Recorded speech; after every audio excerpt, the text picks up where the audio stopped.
Hi everyone. So today we'll start about the Java introduction, Java features in Telugu. నేను Java language అంత popular అవ్వడానికి main reason ఏంటంటే Java యొక్క features. So Java features ఏమేమి ఉంటాయి? అన్ని లాంగ్వేజెస్‌లో ఫీచర్స్ ఉంటాయి. బట్ మిగతా లాంగ్వేజెస్‌కి జావాలో ఉన్న ఫీచర్స్‌కి డిఫరెన్సెస్ ఏంటి? ఈరోజు చూద్దాం మనం. సో మెయిన్ ఈ జావా ఫీచర్స్‌లో ఏమేమి ఉంటాయంటే జావా అనేది ఈజీ టు లెర్న్, సెక్యూర్ ఉంటది, రిలయబుల్ ఉంటది అండ్ పోర్టబుల్ అండ్ లార్జ్ అప్లికేషన్స్‌కి సూటబుల్‌గా వర్క్ అవుతుందనమాట. సో ఫస్ట్ జావా ఫీచర్స్ వచ్చేసి జావా ఫీచర్స్‌లో మెయిన్ ఫస్ట్ అడ్వాంటేజ్ ఏంటంటే జావా లాంగ్వేజ్ సింపుల్ ఉంటది. సింపుల్ అని ఎలా చెప్తున్నామంటే మనము ఇక్కడ జావాలో మనకు పాయింటర్స్ కాన్సెప్ట్స్ లా ఏమి ఉండవనమాట. ఇప్పుడు సి లాంగ్వేజ్‌లో చూసుకుంటే పాయింటర్స్ అనేవి ఉంటది. సో అక్కడ మనకు మెమరీ అనేది అక్కడ యుటిలైజ్ అవుతదనమాట. ప్రతి వేరియబుల్‌కి యూజ్ చేసుకున్నప్పుడు. కానీ జావాలో అలా ఉండదు. మెమరీ అనేది మాన్యుయల్‌గా ఫ్రీ చేయాల్సిన అవసరం ఏముండదు. ఈ పాయింటర్స్ కాన్సెప్ట్స్ ఏముండవు కాబట్టి జావాలో మనం సింపుల్‌గా కోడ్ రాసుకోవచ్చు అండ్ ఈజీగా అర్థమవుతుంది. దీనివల్ల స్టూడెంట్స్ గాని, డెవలపర్స్ గాని లాజిక్ మీద ఫోకస్ చేయాల్సిన అవసరం ఉండదు. సో, లాంగ్వేజ్ అనేది కాంప్లెక్సిటీ మీద కాకున్నట్టుగా కోడ్ రీడబిలిటీ మీద ఇంప్రూవ్ అవుతుంది. మెయింటెనెన్స్ ఈజీగా అవుతుంది. సో, ఫర్ ఎగ్జాంపుల్ ఇప్పుడు మనం ఈ మెమరీ గురించి ఇదంతా అవసరం ఆలోచించిన అవసరం ఉండదు. ఓన్లీ మనం ఎలా రీడ్ చేసుకోవాలి, ఎలా డెవలప్ చేసుకోవాలి అనే దాని మీదనే ఉంటుంది గానీ ఫోకస్ అంతా. ఈ కాంప్లెక్సిటీ అంత ఏమి ఉండదనమాట. సో, అందుకని సింపుల్ అని చెప్తాం Java language comparatively to C language. Next feature of Java వచ్చేసి ఆబ్జెక్ట్ ఓరియెంటెడ్. మెయిన్ జావా ఎందుకు యూజ్ చేస్తున్నామంటే ఆబ్జెక్ట్ ఓరియెంటెడ్ లాంగ్వేజ్ ఇది. Object oriented programming structured language. Okay. ఎందుకంటే ఎందుకు ఇది అడ్వాంటేజ్‌గా చెప్తున్నాము అంటే రియల్ వరల్డ్ కాన్సెప్ట్స్‌లో ఈ ఆబ్జెక్ట్స్, క్లాసెస్ అనేవి మనము ఈ జావా లాంగ్వేజ్‌లో యూజ్ చేస్తాము. సో రియల్ వరల్డ్ కాన్సెప్ట్స్‌ని ఈ ప్రోగ్రామింగ్‌లో ఆబ్జెక్ట్స్ అండ్ క్లాసెస్‌లో రిప్రజెంట్ చేస్తాం ప్రతి ఒక్కటి. ఫర్ ఎగ్జాంపుల్ స్టూడెంట్, ఎంప్లాయీ, ఒక అకౌంట్ ఇలాంటివన్నీ చూసుకున్నామనుకో, వీటిలో సేమ్ జావా ప్రోగ్రామింగ్ రాసేటప్పుడు కూడా ఇలాంటి స్ట్రక్చర్స్ అనేవి ఫాలో అవుతాం మనం. దీనివల్ల ఏమవుతుందంటే కోడ్ వెల్ ఆర్గనైజ్డ్‌గా ఉంటది, రీయూజబుల్ ఉంటది, మేనేజబుల్ అండ్ ఇలా డిజైన్ చేసుకోవచ్చు. సో లార్జ్ అప్లికేషన్స్‌లో కూడా కోడ్ డూప్లికేషన్ అనేది తగ్గిపోతుంది. చేంజెస్ అనేది ఈజీగా చేసుకోవచ్చు. ఏదైనా గూడా మనం వర్క్ చేసే రియల్ టైమ్‌లో దాన్ని కోడ్‌లో క్లాసెస్ అండ్ ఆబ్జెక్ట్స్ ఫార్మ్స్‌లో మనం రిప్రజెంట్ చేస్తాం. అండ్ ఈ క్లాస్ అంటే ఏంటి? ఆబ్జెక్ట్ అంటే ఏంటి? ఇన్ డీటెయిల్డ్‌గా మనం ఫర్దర్ క్లాసెస్‌లో చూస్తాం. ఫస్ట్ ఈరోజు ఓన్లీ ఫీచర్స్ మీద జస్ట్ ఆహ్, ఏం ఫీచర్స్ ఉన్నాయి జావాలో అంటే ఆ ఫీచర్ ఎక్కడ ఎలా యూజ్ అవుతుందనేది మాత్రమే చూస్తున్నాం ఈరోజు.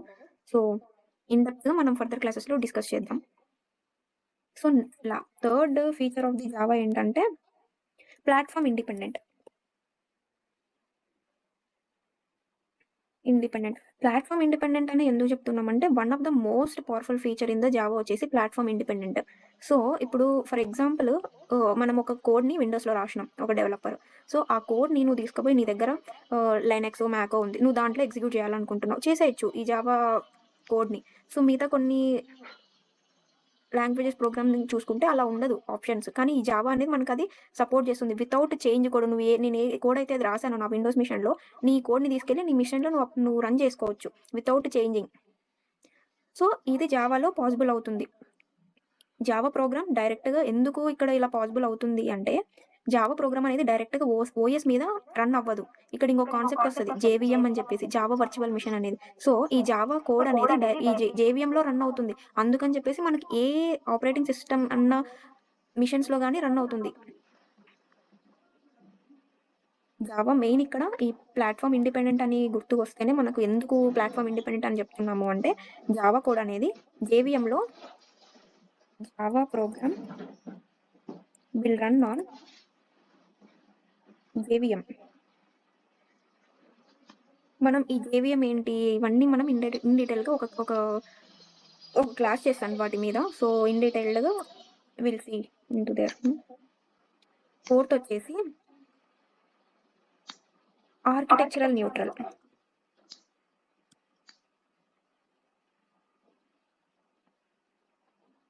ఆర్కిటెక్చరల్ న్యూట్రల్ అంటే ఏంటంటే, ఇక్కడ మనకు మన కంప్యూటర్స్ అనేవి డిఫరెంట్ ప్రాసెసెస్‌తో రన్ అవుతా ఉంటాయి. డిఫరెంట్ ప్రాసెసర్‌తో డిజైన్ చేసుంటాయి. లైక్ 32 బిట్ అని చెప్పేసి, 62 బిట్ అని చెప్పేసి అలా ఉంటాయి. సో, ఈ జావా ప్రోగ్రామ్ ఏంటంటే, ఏ హార్డ్‌వేర్ అంటే డిఫరెన్సెస్ ఎలా ఉన్నా కూడా డిపెండ్ అవ్వదు దాని మీద. సో, నువ్వు 32 బిట్ మీద చేస్తున్నావా, 64 బిట్ మీద చేస్తున్నావా అనే దాని మీద డిపెండ్ అవ్వదు. అంటే ఈ జావా బైట్ కోడ్ అనేది నార్మల్‌గా నువ్వు రన్ చేసిన తర్వాత అది బైట్ కోడ్‌గా కన్వర్ట్ అయితుంది గదా! సో, అది ఏమవుతుందంటే ఈ ప్రాసెసర్స్ మీద స్పెసిఫిక్‌గా డిపెండ్ అవ్వదు. So, Java programs same behaviour show చేస్తాయి regardless of the machine architecture. Next ఫిఫ్త్‌ది. Fifth feature of the Java ఏంటంటే పోర్టబుల్. పోర్టబుల్ అంటే ఏంటి? సో, ఈజీ టు క్యారీ అని చెప్పొచ్చు సింపుల్‌గా. అంటే జావా ఈజ్ పోర్టబుల్. ఏంటంటే జావా ప్రోగ్రామ్‌ని ఒక సిస్టమ్ నుండి ఇంకొక సిస్టమ్‌కి మూవ్ చేసినా గూడా సేమ్ రిజల్ట్స్ అనేవి వస్తాయన్నమాట. చేంజెస్ ఏమి ఉండవు. జావాలో fixed size data types, standard libraries ఉంటాయి కాబట్టి బిహేవియర్ కన్సిస్టెంట్‌గా ఉంటది. సాఫ్ట్‌వేర్ డిప్లాయ్‌మెంట్ అనేది గూడా ఈజీగా అయిపోతుంది. ఓకే. సో, పోర్టబుల్ అంటే ఏంటి? ఏ సిస్టమ్స్‌లో అయినా గూడా కంపాటబుల్ ఉంటది. సో, పోర్టబుల్ చేయొచ్చు మనం అని జెప్పేసి ఫిక్స్డ్ డేటా టైప్స్ ఉంటాయి. స్టాండర్డ్ లైబ్రరీస్ ఉంటాయి గాబట్టి సో, కన్సిస్టెంట్ బిహేవియర్ ఉంటది. సాఫ్ట్‌వేర్ డిప్లాయ్‌మెంట్ అనేది గూడా ఈజీగా అయిపోతుంది. Sixth feature of the Java ఏంటంటే secure. Java is secure. Main ఇప్పుడు మనం ఏదైనా ఒక ప్రోగ్రామింగ్ లాంగ్వేజ్ చూజ్ చేసుకుంటున్నప్పుడు సెక్యూర్‌గా ఉండాలి. సో, ఇప్పుడు ఈజీగా దాన్ని ఒక హ్యాకర్ వచ్చేసి హ్యాక్ చేసేసి చేసేలాగా ఉండకూడదు కదా! సో, అందుకని చెప్పేసి మనం సెక్యూర్డ్‌గా ఉన్న దాన్ని చూజ్ చేసుకుంటాం. And Java is like secure programming language. So, ఎలా చెప్తున్నాం సెక్యూర్ అనేది ఎలా ఉంటది దీంట్లో అంటే కొన్ని ఫీచర్స్ అంటే ఇన్ డెప్త్‌గా మళ్ళీ మనం కాన్సెప్ట్స్‌లోకి ఎంటర్ అయినప్పుడు దీన్ని సెక్యూర్‌గా ఎలా యూజ్ చేసుకుంటున్నాం అనేది మళ్ళీ చూద్దాం మనం. So, as of now just feature డైరెక్ట్‌గా మెమరీ యాక్సెస్ అలౌ చేయదిక్కడ. సో, అందుకని చెప్పేసి that leads to secure. Okay. So, byte code verification, class loader checks, security rules అనేవి జావాలో అనేవి ఉంటాయి. సో, ఇవన్నీ ఏం చేస్తాయంటే అన్‌ఆథరైజ్డ్ ఆర్ హార్మ్‌ఫుల్ ఆపరేషన్స్ అనేవి ప్రివెంట్ చేస్తాయన్నమాట. ఇప్పుడు ఎవరైనా యాక్సెస్ చేయాలనుకున్నప్పుడు మనం కోడ్‌ని ఆ విధంగా మనకు ప్రొటెక్టెడ్ అని చెప్పేసి, ప్రైవేట్ అని చెప్పేసి సమ్ ఆప్షన్స్ అనేవి అవైలబుల్ ఉంటాయి ఇక్కడ జావాలో. సో, వాటిని యూజ్ చేసుకొని మనం వీటిని హార్మ్‌ఫుల్ ఆపరేషన్స్ నుంచి ప్రొటెక్ట్ జేసుకోవచ్చు.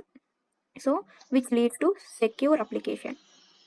అందుకే ఈ జావా అనేది ఏంటంటే మెయిన్ రియల్ టైమ్‌లో చూసుకుంటే బ్యాంకింగ్ అప్లికేషన్స్ గానీ, ఎంటర్‌ప్రైజ్ అప్లికేషన్స్ గానీ, ఏదైనా గవర్నమెంట్ అప్లికేషన్స్‌లో గానీ మెయిన్ ఈ జావా ప్రోగ్రామ్‌ని యూజ్ చేస్తారు. Seventh feature of the Java ఏంటంటే రాబస్ట్.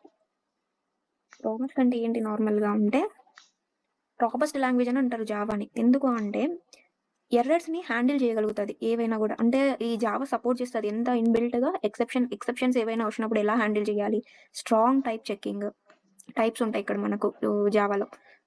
సో, వాటిని స్ట్రాంగ్‌గా మెయింటైన్ చేయడం, ఆటోమేటిక్‌గా మెమరీ మేనేజ్‌మెంట్ ఇలాంటి ఆప్షన్స్ అన్నీ ప్రొవైడ్ చేస్తుంది జావా. సో, దీనివల్ల ఏమవుతుందంటే ప్రోగ్రామ్ అనేది సడెన్‌గా క్రాష్ అవ్వకుండా సేఫ్‌గా రన్ అవుతుంది. So, this is the robust language. And eighth one eighth one eighth feature of the Java is automatic memory management.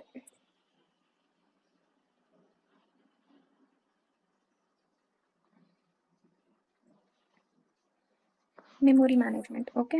So, automatic memory management ఎలా జరుగుతుంది అంటే, ఇక్కడ మనకు సి లాంగ్వేజెస్‌లో మనం ఇలాంటి ఆప్షన్ ఉండదు. మనకక్కడ సంథింగ్ ఇప్పుడు సపోజ్ నువ్వు ఏదైనా ఒక వాల్యూ క్రియేట్ చేసావు. ఇంత స్పేస్ అని దానికి అలొకేట్ అయినప్పుడు, సో, అది మొత్తం యుటిలైజ్ చేసుకుంటుంది. కానీ ఇక్కడ జావా అలా గాదు. సో, ఎంత కావాలో మాత్రమే అంత యుటిలైజ్ చేసుకుంటుంది. ఏదైనా ఒక వాల్యూ స్టోర్ చేసినప్పుడు.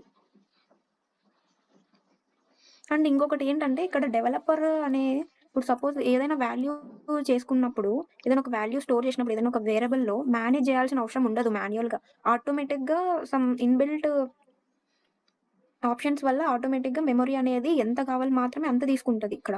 సో, జావా రన్ టైమ్‌లో ఇంకొకటుంటది. గార్బేజ్ కలెక్టర్ అనేది ఉంటది. సో, దాంట్లో ఏమవుతుందంటే అన్‌యూజ్డ్ ఆబ్జెక్ట్స్‌ని ఐడెంటిఫై చేసి మెమరీని ఆటోమేటిక్‌గా ఫ్రీ చేస్తుంది. ఏవైతే ఆబ్జెక్ట్స్ యూజ్ చేసుకుంటుందో వాటికి మాత్రమే మెమరీ అనేది అలొకేట్ అవుతుంది. మిగతాది యూజ్ చేయలేదనుకో ఆబ్జెక్ట్స్‌కి వాటికి స్పేస్ అనేది ఎక్స్‌ట్రాగా యాడ్ చేసి అంత స్పేస్‌ని వేస్ట్ చెయ్యదు. మెమరీని అంత ఆటోమేటిక్‌గా ఫ్రీ చేస్తుంది కాబట్టి, సో, ఈ ఆటోమేటిక్‌గా మెమరీ అంతా మేనేజ్ అవుతుంది ఇక్కడ జావాలో. Main important feature of the Java ఏంటంటే ఇంకొకటి threaded. Java is a multi threaded. So, Java supports multi threading అని చెప్తాం. ఎందుకంటే ఇప్పుడు ఫస్ట్ మల్టీ థ్రెడింగ్ అంటే ఏంటి? మల్టీ అంటే means many right, threads means task. So multi threading. So multi task అనేది ఇక్కడ మనకు జావాలో మల్టిపుల్ టాస్క్ రన్ అవుతాయి అనమాట. అంటే ఒక్క ప్రోగ్రామ్లో మల్టిపుల్ టాస్క్ సేమ్ టైంలో రన్ అవ్వచ్చు. ఇక్కడ ఏమవుతుంది అంటే సపోజ్ ఒక వర్క్ 5 మినిట్స్లో చేస్తున్నామంటే సీక్వెన్షియల్గా చేస్తున్నాం అనుకో, ఒక వర్క్ అవ్వడానికి 5 మినిట్స్ పడుతుంది. అట్లా 2 టాస్క్‌లు ఉన్నాయి. సో, ఆ 2 టాస్క్‌లు రన్ అవ్వడానికి 10 మినిట్స్ తీసుకుంటది కదా! సీక్వెన్షియల్‌గా చేసినప్పుడు. అదే ఈ మల్టీ థ్రెడింగ్ కాన్సెప్ట్స్ రావడం వల్ల ఏమవుతుందంటే, సో, ఈ 5 మినిట్స్‌లోనే అయిపోతది. 10 మినిట్స్‌లో అవ్వాల్సిన పని సేమ్ టైమ్‌లో 2 టాస్క్స్. ఈ థ్రెడ్స్ అనేవి ఏం చేస్తాయంటే, ఒక పని ఇక్కడ ఒక సైడ్ జరుగుతా ఉంటే, ఇంకొక పని అదే టైము ఒక పని సింపుల్ ఎగ్జాంపుల్ ఏంటంటే, ఒక పని ఉంది. ఒక పనిని ఒక మనిషి 10 మినిట్స్‌లో చేయగలుగుతున్నాడు. సారీ 5 మినిట్స్‌లో చేస్తున్నాడు అన్నప్పుడు, ఇప్పుడు ఇద్దరున్నప్పుడు ఏమవుతుంది? త్వరగా అయిపోతుంది గదా! మామూలుగా ఒకరే ఉన్నప్పుడు 10 మినిట్స్ అవుతది ఒక పని చేయడానికి. ఇద్దరున్నారనుకో, సో, షేర్ చేసుకుంటారు వర్క్‌ని. ఈ టాస్క్ నేను ఇది చేస్తాను, ఈ టాస్క్ ఇది చేస్తాను. టైం తక్కువవుతుంది. సో, పని త్వరగా అయిపోతుంది. ఇక్కడ ప్రోగ్రామింగ్‌లో గూడా one part program user input handle చేస్తే, అనదర్ పార్ట్ ఏం చేస్తుందంటే బ్యాక్‌గ్రౌండ్ ప్రాసెసింగ్ చేస్తుందనమాట. సో, దీనివల్ల ఏమవుతుందంటే పర్ఫార్మెన్స్ అనేది ఇంప్రూవ్ అవుతుంది. అండ్ అప్లికేషన్ రెస్పాన్సివ్ అనేది చాలా ఫాస్ట్‌గా ఉంటది. అండ్ ఇంకొకటి ఫీచర్ ఆఫ్ ది జావా ఏంటంటే high performance. High performance. So, ఇక్కడ హై పర్ఫార్మెన్స్ అనేది ఎలా వర్క్ అవుతుంది అంటే JVM optimization and just in time compiler అనేది యూజ్ చేస్తుందనమాట ఇక్కడ జావాలో. సో, అందుకని చెప్పేసి జావా హై పర్ఫార్మెన్స్ ఇస్తుంది మనకు. ఇంకొకటి ఏంటంటే ఫ్రీక్వెంట్‌గా యూజ్ అయ్యే కోడ్ ఉంటుంది గదా! సో, ఫాస్ట్‌గా ఎగ్జిక్యూట్ చేయడానికి నేటివ్ ఇన్‌స్ట్రక్షన్స్‌గా కన్వర్ట్ చేస్తాయి. And Java is distributed.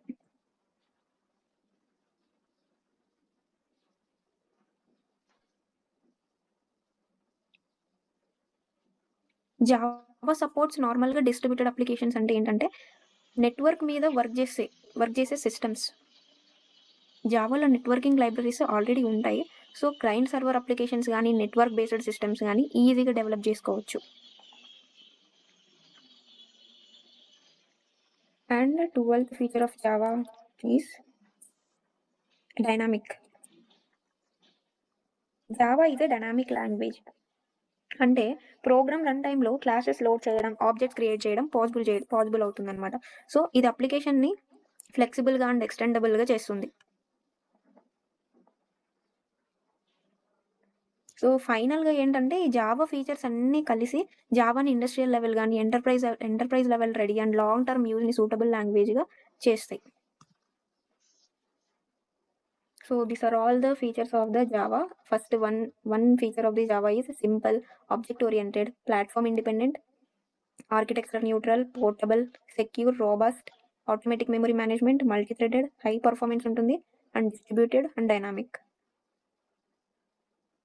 Yeah, that's it about the today's class, and we'll see one by one in depth about this all the features, and we'll start with this object oriented ops అంటే ఏంటి? దాంట్లో ఏ types ఉన్నాయి? అసలు ఈ JVM ఎలా work అవుతుంది? సెక్యూరిటీని మనం ఎలా ప్రొవైడ్ చేస్తున్నాం జావాలో? ఇవన్నీ ఫర్దర్ క్లాసెస్‌లో చూద్దాం. Thank you.